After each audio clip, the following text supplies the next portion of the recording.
ओम शांति।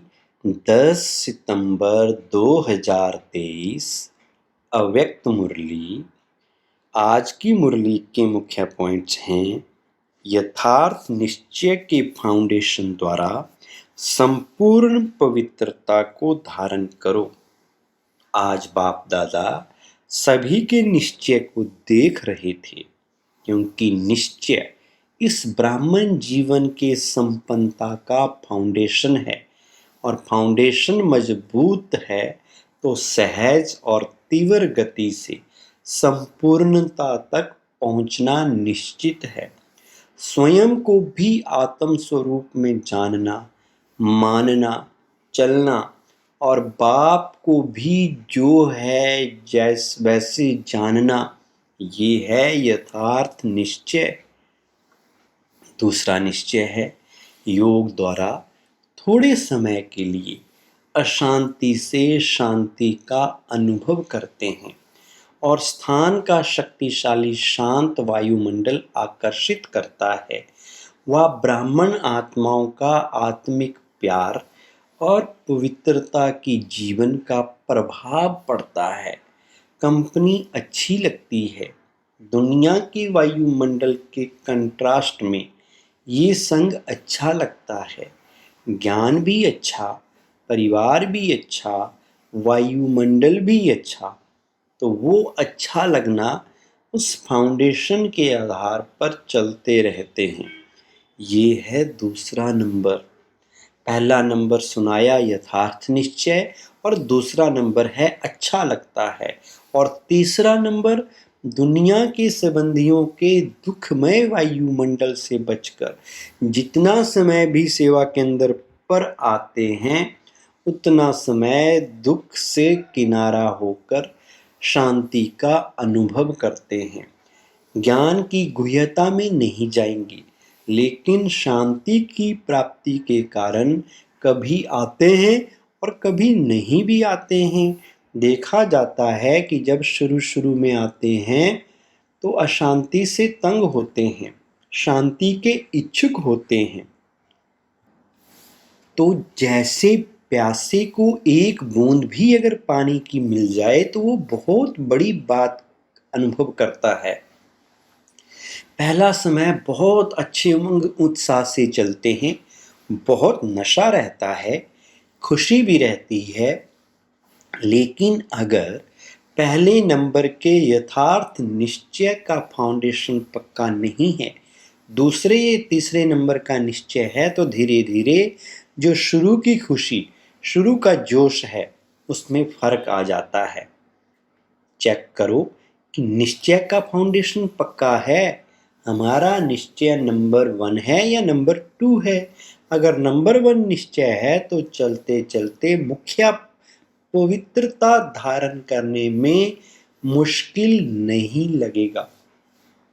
अगर पवित्रता हलचल में आती है तो समझो नंबर 1 फाउंडेशन कच्चा है, क्योंकि आत्मा का स्वधर्म पवित्रता है, अपवित्रता परधर्म है, और पवित्रता स्वधर्म है।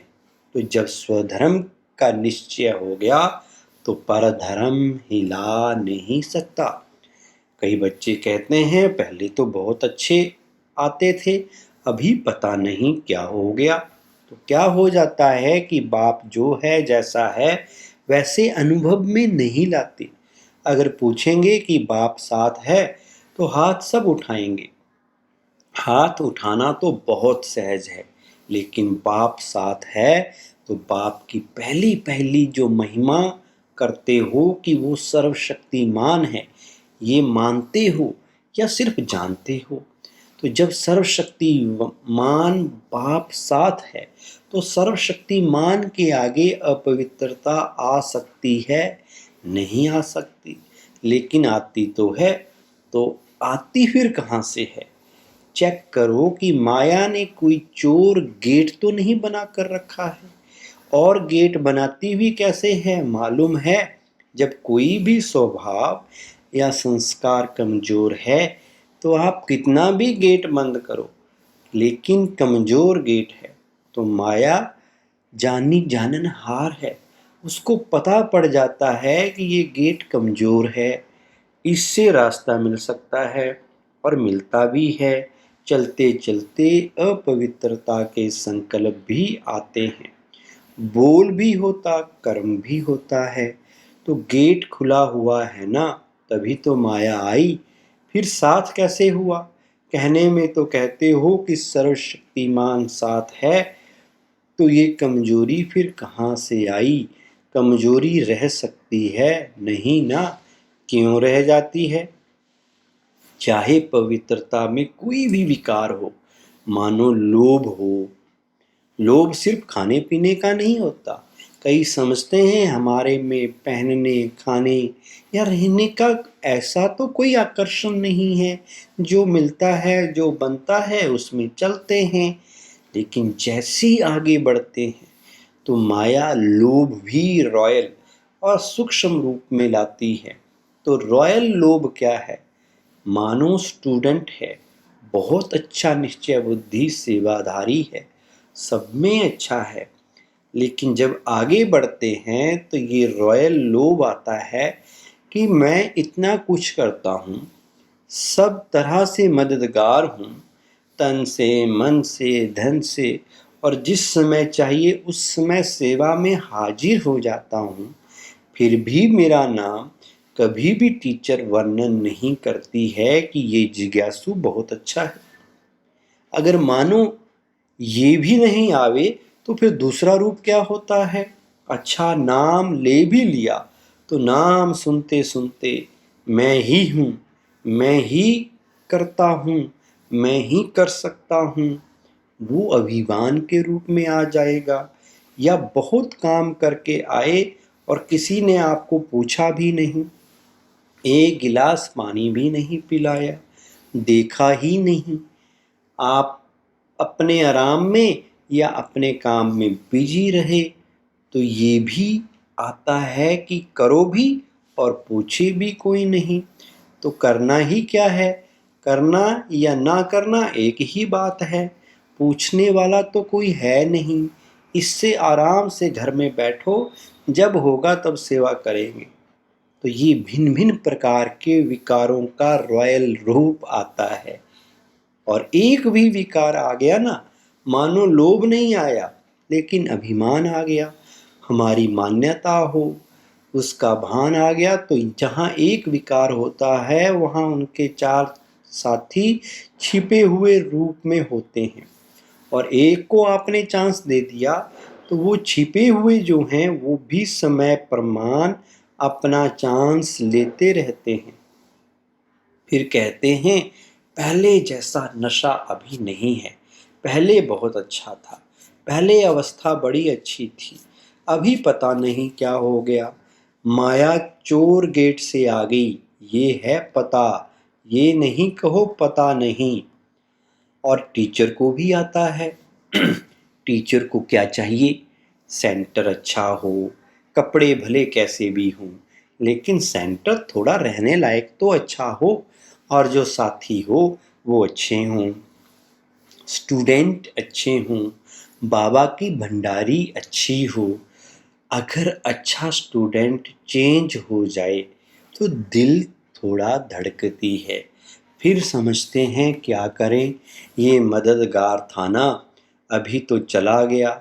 मददगार जिज्ञासु था, वह बाप है, तो उस समय कौन दिखाई देता है, जिज्ञासु या बाप? तो ये रॉयल माया फाउंडेशन को हिलाने की कोशिश करती है। अगर आपको निश्चय है सर्वशक्तिमान साथ है, तो बाप किसी न किसी को निमित्त बना ही देता है। कई बार सोचते हैं हमें कम से कम एक बार आबू की कॉन्फ्रेंस में या किसी बड़े कॉन्फ्रेंस में चांस मिलना चाहिए। चलो और नहीं, योग शिविर तो करा ले, ये भी तो चांस होना चाहिए ना। चलो भाषण नहीं करें, स्टेज पर तो आवें, आखिर विनाश हो जाएगा।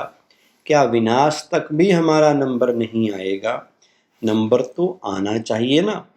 लेकिन पहले भी बाप दादा ने सुनाया कि अगर योग्य हैं, चांस मिलता है, तो खुशी से करो, लेकिन ये संकल्प करना कि हमें चांस मिलना चाहिए, ये भी मांगना है। चाहिए चाहिए ये है रॉयल मांगना। ये होना चाहिए, ये हमें पहचानते नहीं हैं। दीदियाँ भी सभी को पहचानती नहीं हैं, जो आगे आते हैं उसको आगे कर लेते हैं। ये संकल्प आना, ये भी एक सूक्ष्म मांगना है। लेकिन बाप दादा ने सुना दिया कि मानो आप स्टेज पर आ गई या आपकी कोई भी विशेषता के कारण योग नहीं भी है, अवस्था इतनी अच्छी नहीं है, लेकिन बोल में, कैचिंग पावर में विशेषता है तो चांस मिल जाता है। क्योंकि किसी की वाणी में मिठास होता है, स्पष्टता होती है और कैचिंग पावर होती है, तो यहाँ के वहाँ के मिसाल वगैरह कैच करके सुनाते हैं, इसलिए उन्हों का नाम भी हो जाता है। कौन चाहिए? फलानी चाहिए। कौन आवे? फलानी आवे। चाहे योग में कच्ची भी हो तो इस पर नंबर फाइनल नहीं होने हैं। जो फाइनल नंबर मिलेंगे वो ये नहीं होगा कि इसने कितने भाषण किए या इसने कितने स्टूडेंट व सेंटर बनाए हैं, लेकिन योग्य कितनों को बनाया है। सेंटर बनाना बड़ी बात नहीं है, लेकिन योग्य कितनी आत्माओं को बनाया। नाम हो गया, 30 सेंटर की इंचार्ज है और 30 में से 15 हिल रहे हैं। 15 ठीक हैं तो फायदा हुआ या सिर्फ नाम हुआ? सिर्फ नाम होता है कि फलानी के 30 सेवा केंद्र हैं, लेकिन नंबर इससे नहीं मिलेगा। फाइनल नंबर जितनों को सुख दिया, जितना स्वयं शक्तिशाली रहे, उसी प्रमाण मिलेंगे। इसलिए ये भी चाहिए चाहिए खत्म कर दो, नहीं तो योग नहीं लगेगा। रोज यही देखते रहेंगे कि फलानी जगह प्रोग्राम हुआ, मेरे को फिर भी नहीं बुलाया। अभी परसों यहाँ हुआ, कल वहाँ हुआ, आज यहाँ हुआ, तो योग लगेगा या गिनती होती रहेगी? मुख्य बात जो यथार्थ निश्चय है उसको पक्का करो। कहने में तो कह देते हो मैं आत्मा हूँ और बाप सर्वशक्तिमान है, लेकिन प्रैक्टिकल में, कर्म में आना चाहिए। बाप सर्वशक्तिमान है, लेकिन मेरे को माया हिला रही है, तो कौन मानेगा आपका बाप सर्वशक्तिमान है? समय बीत जाता है, फिर बाप के आगे पश्चाताप के रूप में आते हो। क्या करें बाबा, हो गया, आप तो रहम दिल हो, रहम कर दो। तो ये क्या हुआ? साथ है तो किसी की हिम्मत नहीं है। निश्चय बुद्धि का अर्थ ही है विजयी। अगर कोई हिसाब किताब आता भी है तो मन को नहीं हिलाओ, स्थिति को नीचे ऊपर नहीं करो। चलो आया और फट से उसको दूर से ही खत्म कर दो। अभी योद्धे नहीं बनो। कई अभी निरंतर योगी नहीं हैं, कुछ समय योगी हैं और कुछ समय युद्ध करने वाले योद्धे हैं। लेकिन अपने को कहलाते क्या हो? योद्धे की योगी? कहलाते तो सहज योगी हो। फिर बाबा ने कहा कि समझदार की निशानी है कभी धोखा नहीं खाना, ये है ज्ञानी की निशानी। और योगी की निशानी है सदा क्लीन और क्लियर बुद्धि। योगी कभी नहीं कहेगा पता नहीं पता नहीं, उनकी बुद्धि सदा ही क्लियर है। और धारणा स्वरूप की निशानी है कितनी भी जिम्मेवारी हो, लेकिन धारणा मूर्त सदा डबल लाइट। चाहे मेला हो चाहे झमेला हो, दोनों में डबल लाइट। और सेवाधारी की निशानी है सदा निमित्त और निर्माण भाव। लास्ट में बाबा ने कहा नए नए क्या करेंगे? अपने निश्चय को और पक्का करना, नहीं तो फिर क्या होता है, 2 साल चलेंगे, 3 साल चलेंगे, फिर वापस पुरानी दुनिया में चले जाएंगे। और फिर जो वापस जाते हैं वो उस दुनिया में भी सेट नहीं हो सकते हैं, ना इस दुनिया के रहते ना उस दुनिया के। इसलिए अपना फाउंडेशन बहुत पक्का करो, अनुभव करो, सर्वशक्तिमान बाप साथ है। बस एक बात भी अनुभव किया तो सब में पास हो जाएंगे। देखो आजकल प्राइम मिनिस्टर हैं, मिनिस्टर हैं, उनके साथ का भी नशा रहता है ना। तो ये तो सर्वशक्तिमान है। आज की मुरली का वरदान है, अपनेपन के अधिकार की अनुभूति द्वारा अधीनता को समाप्त करने वाले सर्व अधिकारी भव। विस्तार, बाप को अपना बनाना अर्थात अपना अधिकार अनुभव होना। जहाँ अधिकार है वहाँ ना तो स्व के प्रति अधीनता है, न संबंध संपर्क में आने की अधीनता है, न प्रकृति है, प्रकृति और परिस्थितियों में आने की अधीनता है। जब इन सब प्रकारों की अधीनता समाप्त हो जाती है तब सर्व अधिकारी बन जाते। जिन्होंने भी बाप को जाना और जानकर अपना बनाया वही महान हैं और अधिकारी हैं। स्लोगन, अपने संस्कार व गुणों को सर्व के साथ मिलाकर चलना, यही विशेष आत्माओं की विशेषता है। ओम शांति।